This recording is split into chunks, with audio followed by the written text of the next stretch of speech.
Welcome back to the Learning Summit podcast, where we explore the latest trends in workplace learning and development. I'm your host, Alex, and today we're diving into a challenge many companies face: getting employees to actually use their LMS. Rolling out a learning management system is one thing.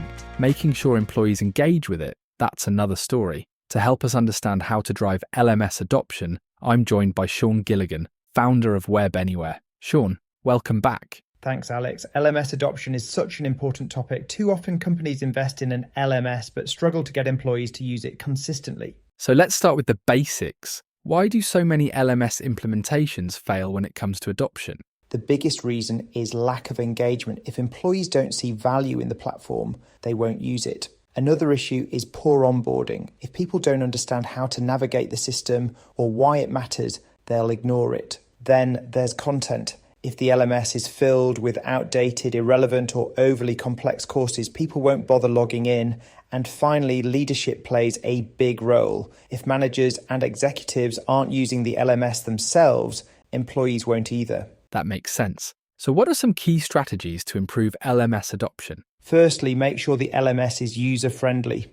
If it's clunky or hard to navigate, people will give up before they start. A clean, intuitive interface makes a huge difference. Secondly, focus on relevance. Employees won't engage with generic training. Content needs to be tailored to their roles, challenges, and career goals. Thirdly, integrate learning into the flow of work. If employees have to stop what they're doing and go to a separate platform, adoption will be low. Embedding the LMS into daily workflows through email, Slack, or single sign-on removes friction. Fourthly, use gamification.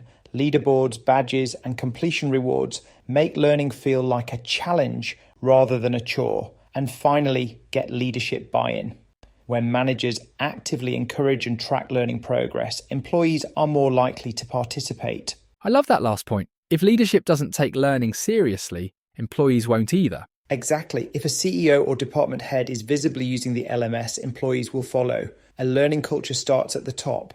What role does technology and AI play in improving LMS adoption? AI makes learning more personalized and engaging. It can recommend courses based on job roles, learning history, or even performance data. Instead of employees searching for content, AI brings relevant training to them. Automation also helps. LMS platforms can send reminders, nudges, and progress updates to keep people engaged. AI-powered chatbots can even answer training-related questions in real time. So if a company is struggling with LMS adoption, what's the first step they should take? Start by asking employees why they aren't using it. Send out a quick survey or hold a focus group.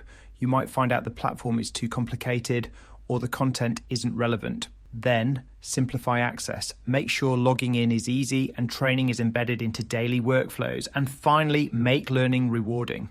Whether it's through gamification, incentives, or recognition, employees need a reason to engage. That's great advice. Before we wrap up, where can companies go to learn more about improving LMS adoption? They can visit webanywhere.com. We specialize in helping organizations drive engagement and get real results from their LMS. Sean, thanks again for another insightful conversation. Thanks, Alex. Always great to chat. Thank you for listening to the Learning Summit podcast. See you next time.